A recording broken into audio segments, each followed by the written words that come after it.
I know you guys are really into like the native culture of Colorado, like being from Colorado. I just found out my great-grandfather born in Denver, so I got my native sticker on the way. And yeah, I'm as sick of these Californians as anybody, probably the most sick. And it's just good to be around like-minded people. What's your name? Travis. My name is Travis. My name's Travis. I am, shoot, I don't know. I put the most miles on the green van here. I also drink the most coffee here, and I eat the most trail mix. Yeah, you guys probably know me because of my very plain glasses and very calm and quiet demeanor. Very quiet and unapproachable. Standoffish, a lot of people have said. And that's something I'm working on since coming here. Yeah, I heard about Reach and came to Reach. I was in such a wild season of my life. Like the Lord was, I was doing addiction counseling out in Palm Springs area. And I was going to the Hippie Bible School out in Joshua Tree. And just all of these things kind of came together. I was gonna go to Tijuana to work at a men's restoration home, and I was gonna help them start a Bible college. And they had a guy in the congregation who had a really fancy coffee company, and they told me I could come roast them because I had roasting experience and coffee shop experience, all this stuff. And I know like 100 words in Spanish, and they're mostly colors.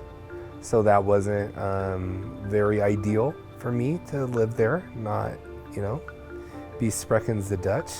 So what ended up happening is I come back from talking to my folks, and I'm at the Hippie Bible School, and no one's there. And it's usually crawling with people, and there's no one there. And then I meet Michael and Jordan, and I'm like, you're the Boulder Coffee people, right? And they're like, yeah. And then we start talking, and we had all these similarities. We actually went to the same Bible college before. We both worked at Del Taco at one point. And we ended up drinking 2 pots of coffee, talking for 2.5 hours, 3 hours, until basically like lights out. When they were explaining what the Lord was doing with Jesus Burgers, I mean, it tripped me out. I had a friend in 2008 who did Jesus Burgers in Santa Barbara. They talked about wanting to reach people through their coffee, through like their food, all the things. And, I just had experience with all those things. And I never figured out like how the Lord could restore those seasons of my life with this stuff. And everything clicked instantly. And it was like, man, like I was willing to go to Tijuana, unsupported. And I meet these folks on Thursday. They do like a chat to the school, their pitch on Friday.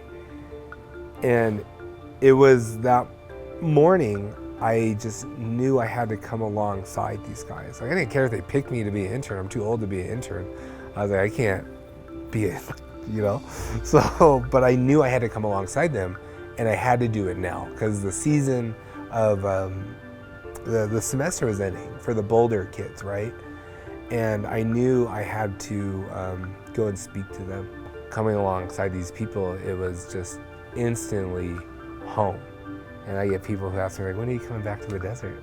Like, when are you coming home? I'm like, I'm home. Do you want to come visit here, And yeah, it's been unreal, just what God's been doing, and just to be able to take part. Yeah, here at Reach, I do the addiction ministry on Monday nights, which has just been unreal. The relationships that you build with these guys is so crazy, because there's a lot of times, like we come to church and we don't want anyone to really ask us how we are, or who we are, or what we've done, or where we've been. And this is a place where there's no mask. You just come in and be like, hey, is this where all the screw-ups are? And just like, yeah, pull up a chair, So that's what's cool, and it's just like, and that's just an honor. So I do that, and then Yeah, I like doing the Jesus Burgers stuff, like evangelism and prayer and just reeling people in and just letting them know. I mean, I got to like share a testimony with the high school kids and, you know, connect with them. So like I build community here, which is really easy because just it's really awesome people here. And then I do the coffee situation, like with the doulos, and we make a lot of connections with cafes and churches, and we meet other parts of the body and come alongside them and help them with their coffee shops, starting a coffee shop, starting a coffee cart, whatever their situation, have them stop drinking Starbucks. Actually, probably the most important thing I've done is help people stop drinking Starbucks.